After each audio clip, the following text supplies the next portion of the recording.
करण्यात आलेले आहे. तुम्हाला एकनाथ शिंदेकडनं बिनशर्त माफी मागण्याचा फौजदारी खटला दाखल लक्षात घ्या, मी आजच भारतामध्ये आले.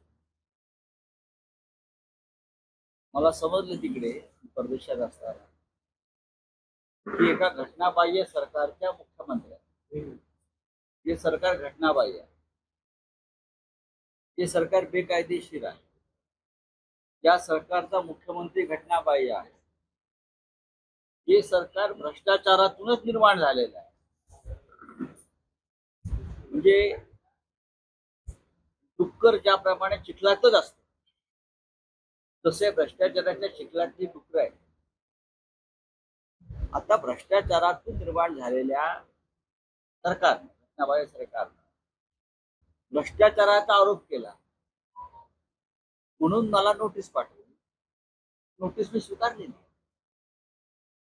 आणि त्यांनी या संदर्भात माझ्यावरती, आमच्यावरती कोर्टामध्ये खटला दाखल करावा, माझं आव्हान आहे.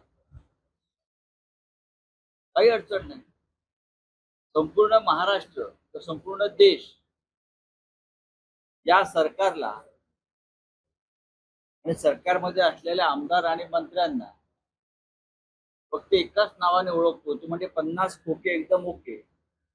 फक्त तुम्ही महाराष्ट्राच्या किंवा देशातल्या कोट्यावधी जनतेला नोटीस पाठवणार का? महाराष्ट्रातल्या निवडणुकी या लोकांनी पैशाचा पाऊस पाडलाय, सत्य आहे. मी एक व्हिडिओ दाखवला नाशिकचा. मुख्यमंत्र्यांनी त्या बॅगा अशा नेता आहेत, ते पैसेच होते, ते पैसेच होते आणि अमाप पैशाचं वाटप जरी केलं तरीही एकनाथ शिंदे, अजित पवार यांना महाराष्ट्रात यश मिळणार नाही. ही माझी भूमिका कायम आहे. सत्य बोलल्याबद्दल या देशामध्ये एकतर कायदेशीर कारवाईला सामोरं जातं किंवा तुरुंगात पाठवलं जातं. पण 4 जून नंतर चक्र उलटं फिरणार आहे, लक्षात. चक्र उलटं फिरणार आहे. आम्हाला चिंता नाही, आम्हाला भीती नाही. मात्र अजितदादांना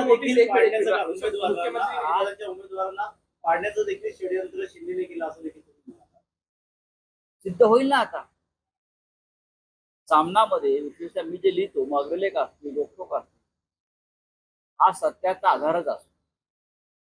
म्हणून तुम्ही माझ्याशी चर्चा करता आणि मला प्रश्न विचारता. पाडापाडीचा खेळ अंतर्गत झालेलाच आहे, तो त्यांचा अंतर्गत प्रश्न आहे. आमची लढाई भारतीय जनता पक्षाबरोबरच होती आणि आम्ही भारतीय जनता पक्षाचा पराभव करतो.